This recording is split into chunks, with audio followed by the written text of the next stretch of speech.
government's decision to bar Lau Siu Lai from LegCo by-election.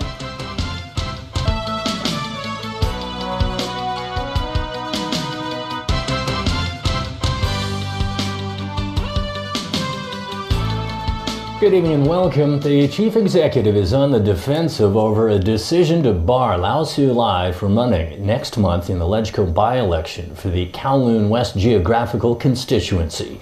Carrie Lam says anyone advocating a Hong Kong independence or self-determination could never be a lawmaker. Christy Leung with details.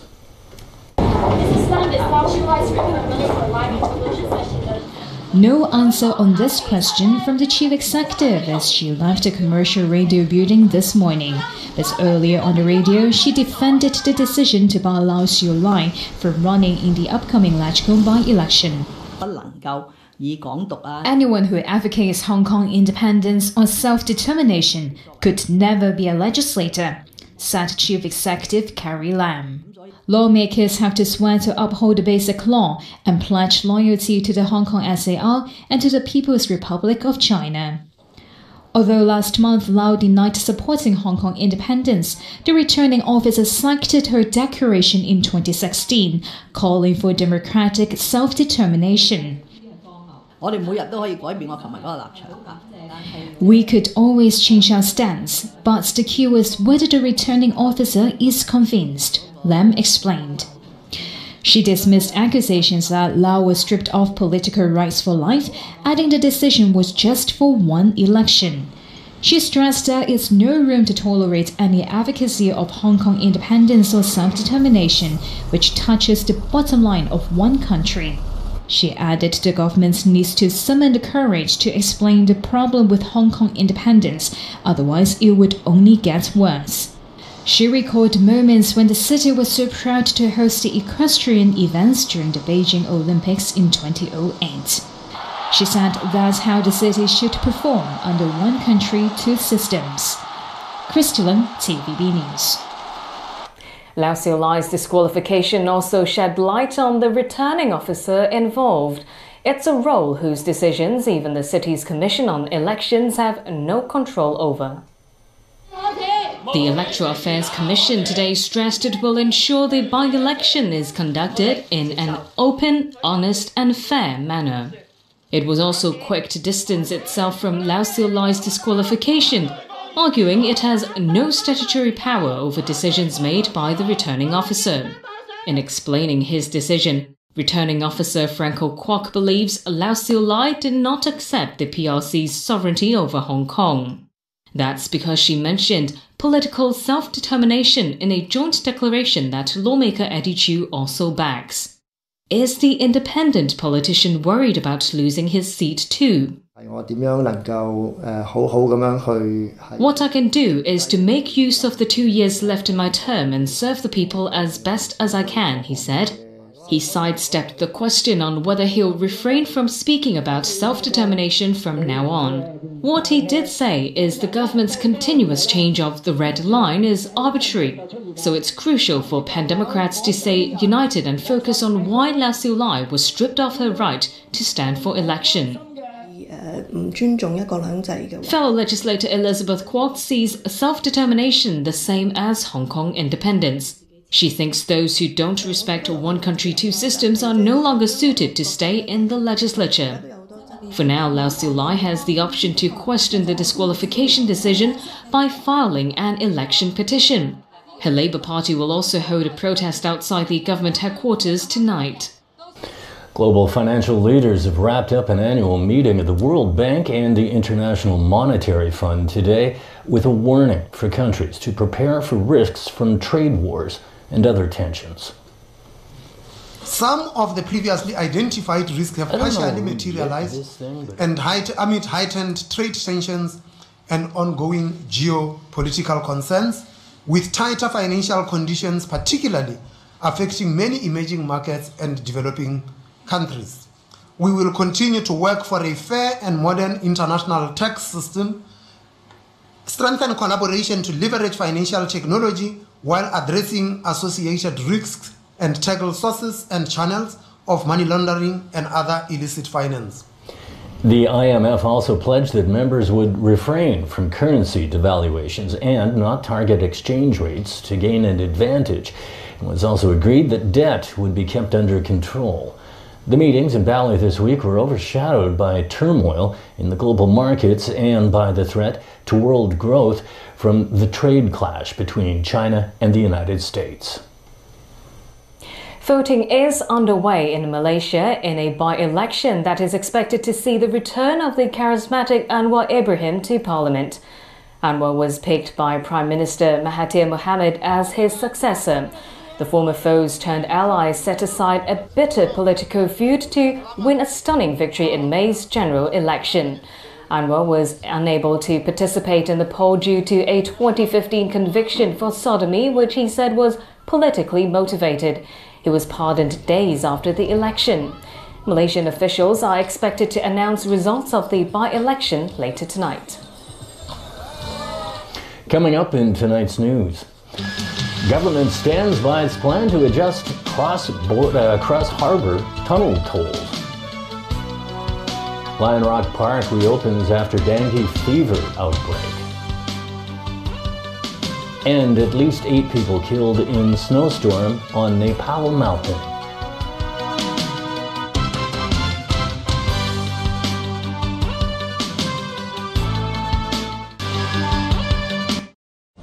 Welcome to our lounge. Enjoy your stay. Thanks very much.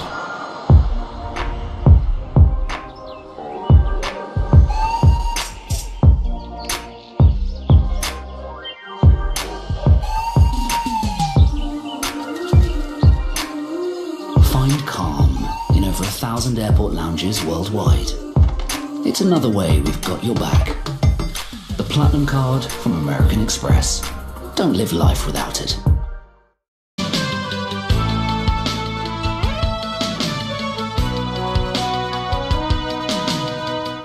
Welcome back to TVB News.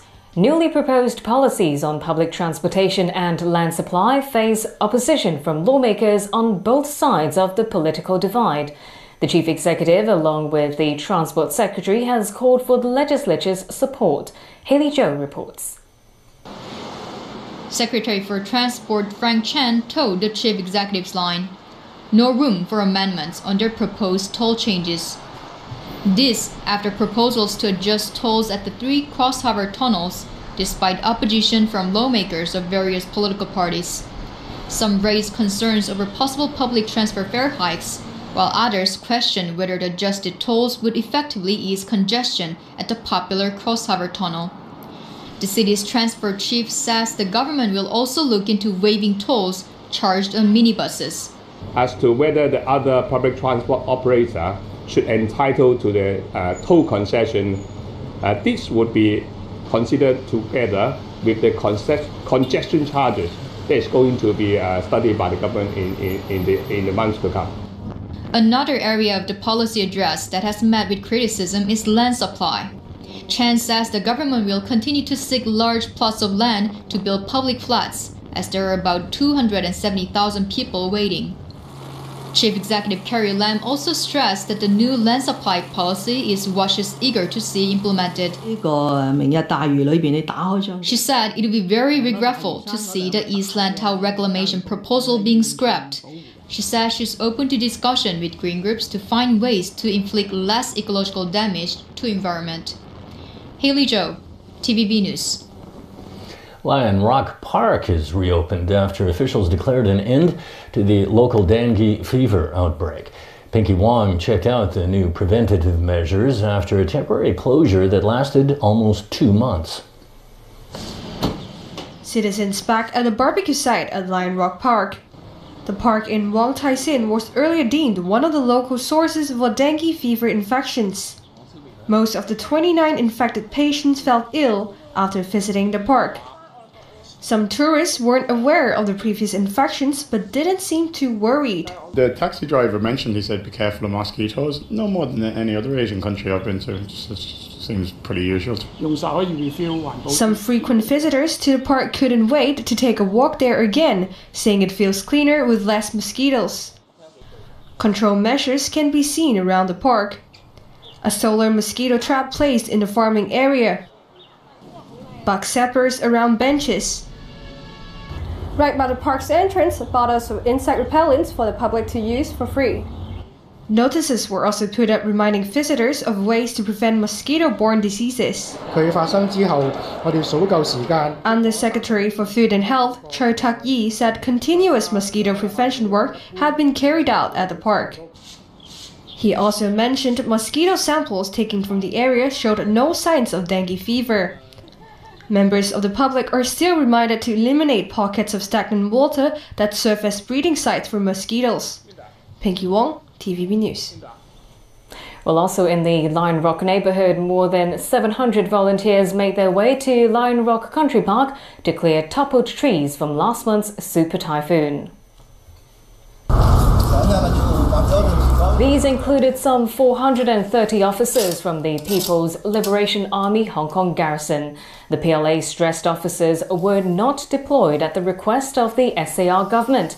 Under Basic Law Article 14, military forces stationed for defence shall not interfere in local affairs. Yet the local government may ask central authorities for PLA officers to help with disaster relief. Others involved in clearing the Eagle's Nest Nature Trail today included dignitaries and employees of Chinese firms. Local authorities are in talks with mainland officials to offer the Hong Kong school curriculum in the Greater Bay Area. At the moment, there's no date on when this might happen, but the Education Secretary says there's already interest in the idea. There will be more Hong Kong people going into the Greater Bay Area to work and for future development. So we think that there may be a need for a Hong Kong curriculum for the children of these people. It's at a very early stage, but we already have very good support, at least from the Guangdong Education Bureau. Overseas again, police in Nepal say 5 South Korean climbers and 4 Nepalese guides were killed on Gurja Himal Mountain after a strong storm swept through their base camp last night. The bodies of 8 victims were spotted by witnesses on the mountainside today. Another climber is missing, feared dead. A helicopter with rescuers was sent to the site this morning, but it failed to land at the base camp due to bad weather. Rescuers have had to reach the camp on foot. Facebook says a hack that led to millions of accounts being compromised was not as bad as originally thought. 2 weeks ago, the social network revealed that 50 million accounts had been hacked. Turns out only 29 million users had their data breached. Hackers were able to access the names, email addresses, or phone numbers from about 15 million users. Roughly 14 million others had more info swiped, things like their birth date and hometown. Facebook says hackers stole digital keys that kept users logged into their account and stole users' information. Third-party apps like WhatsApp and Instagram were not affected. Facebook says the FBI is investigating. The cleanup from Hurricane Michael continues. At least 14 people have now been confirmed killed from the storm that slammed into the Florida Panhandle. In the hardest hit areas, there is almost nothing left, and survivors are trying to pick up the pieces. No, I lost everything. I love my clothes, I lost everything. Wallet, crate, everything. I am in zero. I got to start from zero. Because we haven't had cell phone service in a couple days now, and no power, no internet, no way to connect with people other than walking around trying to find people. But this is unbelievable. This storm was, I mean, catastrophic's not even the word for it. The storm was just shy of a Category 5 when it made landfall. Mexico Beach was completely flattened. Homes, businesses, everything is simply gone. It will take weeks, months, or even longer for residents to get back on their feet. Close to 1 million homes remain without power. Pope Francis has accepted the resignation of Cardinal Donald Wuerl as Archbishop of Washington, D.C. A controversial figure in an August grand jury report in Pennsylvania, Wuerl was accused of helping to protect child-molesting priests when he was Bishop of Pittsburgh from 1988 to 2006. Pennsylvania's Attorney General was among those who expressed frustration with the Pope's announcement. It is unacceptable that then Bishop Wuerl, now Cardinal Wuerl, oversaw and participated in the systematic cover-up that he did when leading the Pittsburgh Diocese, and that he is now able to retire seemingly with no consequences. Our priest was a known pedophile when he was brought to Harrisburg Diocese, and he was a known pedophile when he was abusing us. They had found out 5 years before our abuse stopped that he was an abuser, and our priest retired, and they allowed him to retire. And that's the news.